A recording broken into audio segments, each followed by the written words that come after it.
Jogi Ramesh arrest ద్వారా బట్టబయలవుతుంది. మరి పచ్చిగా దాన్ని ఎట్లా వర్ణించాలో తెలియనంతగా ఆ కేసు, ఆ అరెస్ట్, జోగి రమేష్ అరెస్ట్ చూస్తే ఆయన జోగి రమేష్ అందరికీ తెలిసిన వ్యక్తి, సీనియర్ నాయకుడు, మాజీ మంత్రి, వెనుకబడ్డ వర్గాలకు చెందిన, సొంతంగా ఎదిగిన బలమైన నాయకుడిగా గొంతు వినిపించగలిగిన నాయకుడు. అలాంటి జోగి రమేష్ మీద ఈరోజు ఈ కేసు తీసుకొచ్చి ఆయన అరెస్ట్ చేశారు. దీనికి ఇంత మేము చెప్పాల్సిన అవసరం, అరెస్టు తప్పు జరిగిన చోట అరెస్ట్ జరగాలి, కేసు పెట్టాలి, అరెస్టు జరగాలి, ఎవరైనా వదలకూడదు. కానీ ఇందులో వింత అయింది ఏంటంటే అసలు ఆ కేసు ఏ నేరమైతే ఈరోజు జరుగుతోందని ఈ అడ్మినిస్ట్రేషన్లో ఉండే వాళ్లే, ఈ అఫీషియల్సే పట్టుకున్నారో, మొలకల చెరువు, ఆ తర్వాత ఇబ్రహీంపట్నం, లేదా అంతకుముందు అనకాపల్లి, అక్కడ ఇంకా ఎక్కడ అమలాపురం, ఏలూరు దగ్గర ఎక్కడ ఒకటి, ఇలా వరుసగా చూస్తుంటే స్పూరియస్ లిక్కర్, కల్తీ మద్యం ఆర్ నకిలీ మద్యం వితౌట్ సైంటిఫిక్ దీనిగా కాకుండా అడ్డంగా స్పిరిట్ ఇంకా ఏదన్నా కలిపేసి తయారు చేసి ఒరిజినల్ బ్రాండ్స్ పేర్లున్న లేబుల్స్ అంటించి ఆ బాటిల్స్లో అమ్మే వ్యాపారం లేదా తయారు చేసే ఫ్యాక్టరీలు, ఇవన్నీ ఇక్కడ బయటపడి వాటిలో వీళ్ళే అరెస్ట్ చేశారు, వీళ్ళే పట్టుకున్నారు. బాగుంది. ప్రభుత్వము పోనీ మొన్నొచ్చింది, నిన్నగాక మొన్నొచ్చింది తెలుగుదేశము, కాబట్టి మా వాళ్ళు సర్దుకోవడానికే టైం జరగలేదంటే ఉన్న అనుకోవచ్చు. ఇవి చేసినారని మా వాళ్ళు ఎట్లా అంటాము, మీ వాళ్ళు అని ఎవరన్నా మా వైఎస్ఆర్సీపీని అంటే దాదాపు 2 ఏళ్ళు అవుతుంది. పోనీ దొరికింది ఎక్కడ? వీళ్ళ తంబళ్లపల్లి, చిత్తూరు జిల్లా తంబళ్లపల్లి నియోజకవర్గం, అక్కడ ఇన్ఛార్జి, టీడీపీ ఇన్ఛార్జి, కంటెస్టెంట్ 2024 ఎన్నికల్లో తెలుగుదేశం పార్టీ తరఫున కంటెస్టెంట్గా చేసిన జయచంద్రారెడ్డి అనే వ్యక్తికి సంబంధించింది బయటపడింది. ఇంత క్లియర్గా ఎవరు చేశారో, ఎవరిది ఇది, ఏ రాజ్యంలో ఇది జరిగింది, నువ్వేమో చూసి చూడట్టు వదులుతున్న గవర్నమెంటా అంటే లేని కేసులు పెట్టి, తప్పుడు కేసులు పెట్టి ఇది అవుతున్నారు. వైఎస్ఆర్సీపీ కార్యకర్తల నాయకులను దునుమాడిస్తున్నారు, ఎక్కడికక్కడ తప్పుడు కేసులు పెట్టి అక్రమంగా జైళ్లలో పెట్టి. మరి ఈ స్థితిలో నువ్వు వచ్చి 2 ఏళ్ళు అధికారంలోకి వచ్చి 2 years అయినాక ఒక వైఎస్ఆర్సీపీ నాయకుడు ఈ మొత్తాన్ని కంట్రోల్ చేసి చేస్తున్నాడని నిన్న అరెస్ట్ చేశారు జోగి రమేష్. దీంట్లో కనపడేది, ఇంతవరకు వీళ్ళు అధికారంలోకి వచ్చాక అందరూ చూస్తూనే ఉన్నారు. ఫస్ట్ తప్పుడు కేసులు పెట్టడము, వైఎస్ఆర్సీపీ ప్రత్యర్థుల మీద పేరుతో వైఎస్ఆర్సీపీ నాయకుల మీద కానీ కార్యకర్తల మీద తప్పుడు కేసులు పెట్టడం మొదలైంది. సోషల్ మీడియా యాక్టివిస్టుల మీద పెట్టడం మొదలైంది. సోషల్ మీడియా యాక్టివిస్టులు ఎవరో కన్ఫెషన్ అని చెప్పి వాళ్ళ పేరుతో తీసుకుని వేరే వాళ్ళని అరెస్టులు చేశారు, నెలల తరబడి ఉంచారు. ఒక్కొక్కటి అవతారాలు ఎట్లా మారుతూ వచ్చాయి. అది ఒక టైప్ అనుకుంటే, లడ్డు, తిరుపతి లడ్డు, దీంట్లో ఇదని చెప్పి చంద్రబాబు నాయుడే ఒక దుర్మార్గపు వ్యాఖ్య చేసి ముఖ్యమంత్రిగా ఉంటూ కూడా బాధ్యతారహితంగా ఆయన దాని మీద గగ్గోలు, అందరూ దేశం, ప్రపంచం మొత్తం అందరూ ఇదేంది ఇంత సెంటిమెంట్ల, భక్తుల సెంటిమెంట్లను, మనోభావాలను దెబ్బతీసే రకంగా, కోట్లాది మంది మనోభావాలు దెబ్బతీసే రకంగా ఆయన అన్నాడు. ఇది తేలాలంటే దాంట్లో సిట్టు పేరుతో పెట్టి మెల్లగా తీసుకొచ్చి ఈ వైపు రావడానికి ఇంతకాలం పట్టింది. ఇది ఒక ఎత్తు. అలాంటి కేసులు పల్నాడు మా నాయకుడు, వైఎస్ఆర్సీపీ జిల్లా అధ్యక్షుడు, వైఎస్ఆర్సీపీ నాయకుడు, మాజీ ఎమ్మెల్యే, సీనియర్ నాయకుడు రామకృష్ణారెడ్డి, పిన్నెల రామకృష్ణారెడ్డి, ఆయన బ్రదర్ మీద అక్కడ తెలుగుదేశం పార్టీ వాళ్ళ గ్రూపుల్లో గొడవై తెలుగుదేశం పార్టీ జంట హత్యలు, వాళ్ళ కార్యకర్తల మధ్య గొడవ వాళ్ళు చేసి, అవును ఇది టీడీపీ ఇంటర్నల్ గొడవలని చెప్పి ఎస్పీ కూడా స్టేట్మెంట్ ఇచ్చి, వీడియో స్టేట్మెంట్ స్పాట్లో వాళ్ళ ఎమ్మెల్యేకు సంబంధించిన ఇది ఉన్న వెహికల్ దొరికి వాళ్ళంతా టీడీపీ వాళ్ళని నిర్ధారించేవి 1,00,000 ఆధారాలు ఉంది.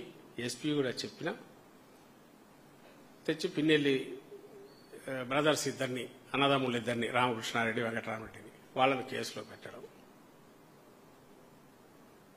ఇది ఒక టైపు.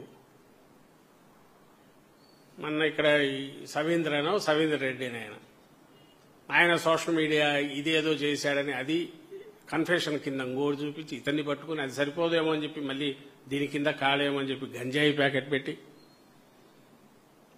అదృష్టవశాత్తు ఆ టైమింగ్స్ కుదరక హైకోర్టులో సీరియస్ ఇది ఇచ్చి మళ్ళీ సిబిఐకని వాళ్ళు రెఫర్ చేసి హైకోర్టు రియాక్ట్ అయ్యి సీరియస్గా స్పందించడం వల్ల అతను బయటపడ్డాడు. కానీ లేదంటే అతను లోపల పోయేవాడు. ఆ పేరు చెప్పి ఇప్పుడు లోపల ఇంకొక ఎడ్యుకేటెడ్ యూత్ వాళ్ళని లోపల పెట్టేశారు. ఇంకా బయటకు రాలా, నడుస్తుంది బెయిల్ కోసం. అదొక టైపు. మొన్న మాకు అది ఇంకా విచిత్రమైనది. తునిలో ఒక మైనర్ బాలిక మాలెస్టేషన్ జరిగితే అతను ఒక టీడీపీ నాయకుడు పచ్చ చొక్కా వేసుకున్న ఫోటోల్లో కూడా ఉన్నాడు. ఆ చేసిన వాడు వ్యక్తి ఎల్డర్లీ పర్సన్. అతన్ని పట్టుకున్నట్టు పట్టుకొని ఎప్పుడైతే అప్రోర్ స్టేట్ అంతా ప్రజల్లో విపరీతమైన ఇది వచ్చి ఏంటి ఇంత ఘోరము, వీళ్ళకి అడ్డోదుపు లేకపోయింది. ఎందుకంటే ఏ రోజు పేపర్లో చూసినా, ఏ రోజు మీడియాలో చూసినా ఎక్కడో చోట బాలికలకు లైంగిక వేధింపులు, మహిళలకు వీళ్లకు అసలు ఎట్లా లేకుండా ముఖ్యంగా మహిళలకు సంబంధించినంత వరకు లైంగిక వేధింపులు విపరీతంగా కేసులు పెరిగిన నేపథ్యంలో ఈ చిన్న బాలికను ఈమెను తీసుకెళ్లి ఓ టీడీపీ లీడర్ చేశాడని బాగా అప్రోడ్ రావడంతో ఉలిక్కిపడి అతన్ని కస్టడీలోకి తీసుకుని నీళ్లు లేని చెరువులో, నీళ్లు పెద్దగా లేని చెరువులో మరుసటి రోజు ఆయన దూకి ఆత్మహత్య చేసుకున్నాడు. కస్టడీలోంచి పోతుండగా పక్కకు వెళ్లి అక్కడి నుంచి తను సముద్రం దాంట్లో చెరువులో దూకించారు. ఆ చెరువులో చూస్తే నీళ్లు అంత మనిషి మునిగాయి, చనిపోయేంత లోతు నీళ్లు లేవని రిపోర్ట్లు వస్తున్నాయి. కానీ చనిపోయాడు. మరి అంటే ఏం జరిగి ఉంటుందనే సస్పీషియస్ దీని కింద మరి పెట్టారు లేదో నాకు డౌట్. కంప్లైంట్ అయితే ఇచ్చినట్టున్నారు. అది ఒక పార్ట్ అయితే అతని కొడుకు ఆ రోజు ముందు రోజు మాకు అనుమానాలున్నాయి, మా తండ్రి మీద డౌట్ అని వాళ్ళే కొడుకు కూతురు చెప్తారు. మరుసటి రోజు అదే కొడుకుతో కంప్లైంట్ లాడ్జ్ అవుతుంది. ఏమని, ఎవరైతే ఒక చిన్న అమ్మాయి మీద ఇతను కొంచెం ఏజ్డ్ ఇతను తోటలోకి తీసుకెళ్లి అసభ్యంగా ప్రవర్తిస్తున్నాడు, ఆమెను వేధిస్తున్నాడు చిన్న అమ్మాయిని అని గమనించిన ఒక విజిల్ బ్లోయరు అతను ఒక వీడియో తీసి బయటెక్కడ పంపల, స్కూల్ అథారిటీస్కో హెడ్ మిస్ట్రెస్కో వాళ్ళకు పంపించి అమ్మాయి ఇట్లా జరుగుతుంది చూసుకోండి అంటే ఆ నేరానికి ఇతని దగ్గర నుంచి కంప్లైంట్ తీసుకుని ఎవరైతే చనిపోయినా అతని కొడుకు నుంచి కంప్లైంట్ తీసుకుని ఫోక్సో కేసు పెట్టారు.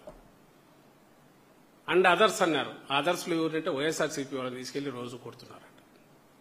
ఏదో పేరు చెప్పడం తీసుకెళ్ళడం అంటారు. అసలు ఏమి సంబంధం అంటే చెప్పేవాడు లేడు. నీకు రిజిస్టర్ అయ్యి ఎఫ్ఐఆర్ అయితే తప్ప కేసు ఉన్నట్టుండదు. ఇది ఒకటి నడుస్తుంది. అంటే నేరం చేసిన వాళ్లకు సంబంధించినంత వరకు నువ్వే తీర్పు కూడా చెప్పేసి అనుమానాస్పద పరిస్థితిలో అతను సరిపోయాడంటే ఏమైందనేది ఎనీబడీ కెన్ ఇమాజిన్. అదొక పక్క జరిగితే దాని మీద విటాసి చేయాల్సింది పోనిచ్చి government, I'm not talking about CARSI, a government what should be its reaction, immediate reaction. ఎందుకు అక్కడ వాళ్ళ తరఫున గవర్నమెంట్ ఎందుకు ఓన్ చేసుకోవాలా?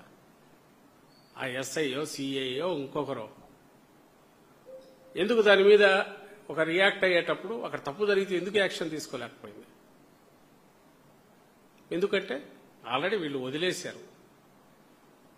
ఒక్కసారి వ్యవస్థను నువ్వు వదిలేసి నీ ఇష్టం చుట్టూ నువ్వు చేసుకో, మాకు కావాల్సినవి మాకు చేయనట్టున్నాక అక్కడ విశృంఖలత్వం ఎట్ట పెరుగుతుంది, ఏ రకంగా విచ్చలవిడితనం పెరుగుతుంది, ఏ రకంగా అధికారులు కానీ ఇంకోరు కానీ, ఎందుకంటే దాంట్లో కావాల్సినంత చెప్పినట్టు వింటే కావాల్సినంత ఆదాయానికి ఆదాయం ఉంటుంది, లేకుంటే కావాల్సిన సౌకర్యం లేదా నీ విషస్ ఏదైనా తీరే అవకాశం ఉంటుంది, నీకేది అనిపిస్తే అది నువ్వు చేయొచ్చు అనే వాతావరణం ఒకటి క్రియేట్ చేసిన ఈ ప్రభుత్వం చేసినందువల్ల ఇలాంటివన్నీ జరుగుతున్నాయి. దానికి బ్లెస్సింగ్స్ వీళ్ళవే ఉన్నాయి. అది ఒక టైప్ అయితే ఇక్కడ నిన్న జోగి రమేష్ అరెస్టుకు ఏదైతే చూపుతున్నారో ఈ ఇల్లిసిట్ లిక్కర్ సంబంధించి తయారు చేసే దీన్ని అవుతున్నాడని, ఇది చేస్తున్నది వీళ్ళు చేస్తున్నారనడానికి మొత్తం ఆధారాలన్నీ అటు ఉంటే పక్కన ఉన్న జోగి రమేష్ని తెచ్చి ఇక్కడ పెడుతున్నారు. వాళ్ళు చూపేది ఏంటో దీనికి, వాడెవడో ఏనైనా ఓడెవడో చెప్పారట నెలకు 2 లక్షలు 3 లక్షలు ఇచ్చేవాడిని. అరే నువ్వు ఫ్యాక్టరీలు నడుపుతున్నావు, అక్కడ ఏడ ఒక లోడ్ దొరికిందంటే దాని మీద నువ్వు తప్పుడు కేసు పెట్టడానికి కూడా అసలు ఇది నమ్ముతారా జనము? కోర్టు ముందు నిలబడతాదా? అది కూడా అనవసరం. ఈ రోజుకి ఇది లాగేస్తే 6 నెలలు, ముందైతే 3 నెలలు బొక్కలో వేసేయచ్చు, 3 నెలలు జైల్లో ఉంటాడు కదా, బయటకు వచ్చేట తర్వాత చూసుకోవచ్చు అనే యాటిట్యూడ్ వల్ల ఆ మినిమం జాగ్రత్తలు కూడా తీసుకోవట్లా. ఇప్పుడు జయచంద్రారెడ్డి అనే వ్యక్తిని, ఇంతకుముందు ఉన్న జయచంద్రారెడ్డి వ్యక్తి అతనే దాని వెనక ఉన్నాడనడానికి కావాల్సిన ఆధారాలు ఉన్నాయి. వాళ్లే చెప్పారు, ఆ రోజు అనౌన్స్ చేశారు. అతనికి సంబంధించిన వాళ్ళ బార్లలోనే వాటిని అమ్మిస్తున్నారు, వైన్ షాప్లో పెట్టారు అన్నారు. అక్కడ డంప్ దొరికింది, ఫ్యాక్టరీ దొరికింది. ఆ ఫ్యాక్టరీలు రిపీటెడ్గా అన్నిట్లో వస్తున్నాయి. మరి ఆ జయచంద్రారెడ్డి ఎవరు అంటే టీడీపీ క్యాండిడేటు. సరే, ఇంతవరకు దాంట్లో నిన్న వీళ్ళది రిమాండ్ రిపోర్ట్ చూశాను. రిమాండ్ రిపోర్ట్లో వీళ్ళ దాంట్లో చూస్తే కూడా పోలీసులు వేసిన రిమాండ్ రిపోర్టు నిన్న ఫైల్ చేసింది ఎక్కడ, ఈ కోర్టులో నిన్న ఎవరి ముందైతే ప్రొడ్యూస్ చేశారో దాంట్లో జోగి రమేష్ కు సంబంధించినంత వరకు ఎవడో హియర్సే వాడు చెప్పాడు అన్నాడు, ఇట్లా ఇస్తున్నానని చెప్పారు. ఇంకోటి జనార్దన్ రావు అని ఎవరు చెప్పారంటారు. ఇక్కడికి వచ్చేసరికి క్లియర్ గా it has further come on record that one Shri Jayachandra Reddy contested as MLA candidate from Thamballapalle constituency, Annamayya district in the general election 24 on behalf of the TDP. During the said period, accused A1, అంటే జనార్దన్ రావు అనే అతను, visited Tambalapalli and participated in election-related activities. Subsequently, in or around February or April 25, owing to their acquaintance, Jayachandra Reddy is stated to have facilitated entrustment of 2 wine shops at Morakala Cheruvu, Annamaya district, to associates of accused A1 ante Janardhan Rao. Accused A1 thereafter informed this development to A18 Jogi Ramesh, A19 Jogi Ramu. So, in a way, acquaintance anta.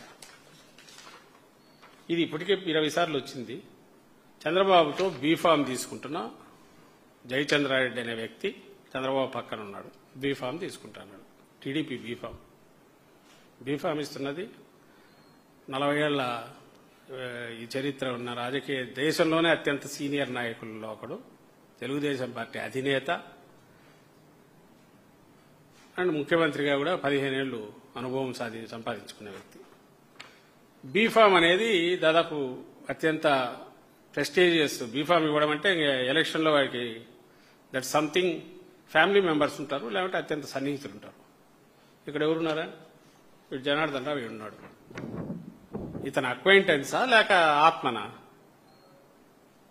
ఇది చూసిన జోగి రమేష్తో పెళ్లిలోనూ public ఫంక్షన్లో ఈ జనార్దన్ రావు అనేవాడు, Janardhan Rao దిగినాడు photo, అంతకుముందు ఎవడో దిగినాడు, ఆడనే ఉంది. అప్పుడు జనార్దన్ రావు జనంలో ఉంటాడు, ఆ ఫోటోలు వచ్చాయి.